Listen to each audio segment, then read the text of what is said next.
hasteko oinarrizko galdera bat, ezta? Zer da rol joko bat?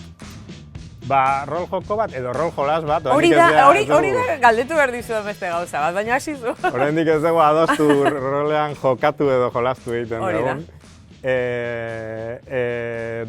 Azkenean, mai joko moduko bat da, mai baten inguruan jolasten dena lagun talde, mai baten inguruan sartzen den jende kopuruarekin, 5-6 lagun, eta daukan berezitasuna joko narratiboak direla. Hau da, historia bat kontatzen da guztien artean, maiaren inguruan, eta modu kolaboratiboan eta bapatean, improvisatuki kontatzen dena. Badaude arau batzuk, rol joko bakoitzak bere arau desberdinak ditu, baina azkenan arau horiek laguntzen dute historia kontatzea ahalbidetzeko, eta hori da. Azken peoinan hori da rol joko bat.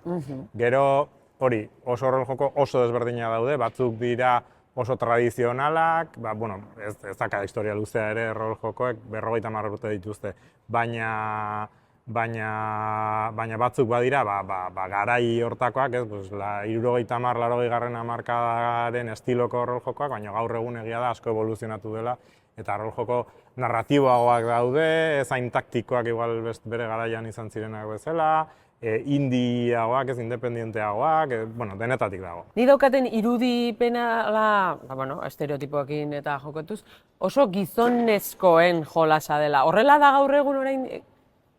Erantzun motxa da, nire ustez, ez.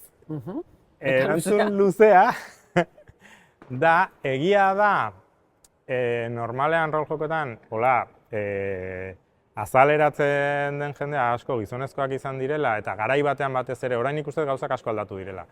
Garai batean oso gizonezkoen joku bat zela, ez dakit oso ondo zergatik, baina bai ulertu dezake zergatik emakumeak ez ziren gerturatzen hortara. Eta da, nola gizonezko taldeak ziren, batzutan jarrera matxista asko egoten ziren, zuk orain irakurtzen duzu, 80. hamarkadako jokoak, eta daude txiste matxistak jokoan bertan idatzita baita ere, horrelako gauzak.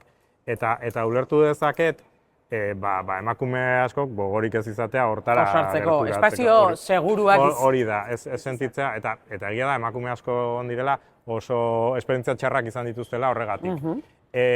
Baina hortaz aparte, esperientzia txarretaz aparte ere, ulertu dezaket ere, igual emakumeek askok ez dutela aurkitu haiei interesatzen zaien rol jokoa, ez?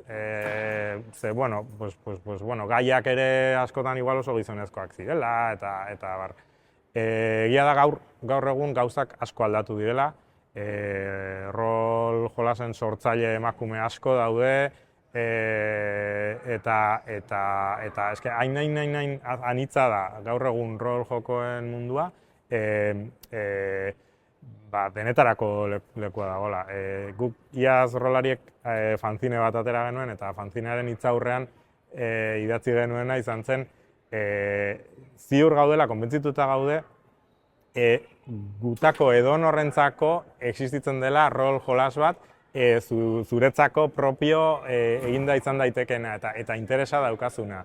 Ze hainbeste jolas mota desberdin daude, seguro genero konkretu hori gustatzen zaizuna. Eta zer nolako egoera da gaur egun euskarazko rol jokoetan, jolasetan? Esaten dugu, orain euskal rolaren urrezko garaian gaudela. Urrezko garaian, noskitzuek esan berdezu, Ze egia da,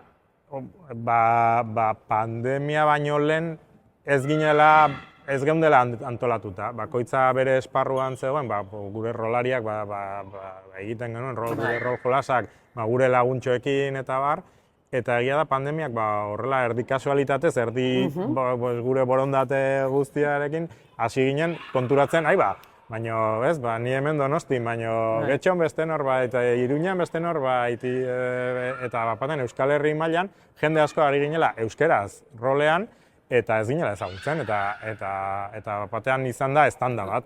Bapatean, nik esaten dut maite mintze bat izan dela, baina ze jende majoa, hau egiten ari dena gainera euskeraz, euskera sustatzeko, eta baita ere euskeraz jokatu nahi dugulako, beste arrazoirik eduki gabe, hola egin nahi dugulako, baina rol jolasak. eta oso desberdinak gara gure artean, baina oso sintonia ona daukagu, hori balorek zehatz horiek elkarrekin dauzkagulako. Orduan, batan izan da, olako sinergia bat denon artean, azkenean elkartzen zeranean ere gogoak ematen dizkizu gauza gehiago egiteko. Orduan, hasi gera rol jokoak, jolasak elkarrekin sortzen, batak bestearen asustatzen,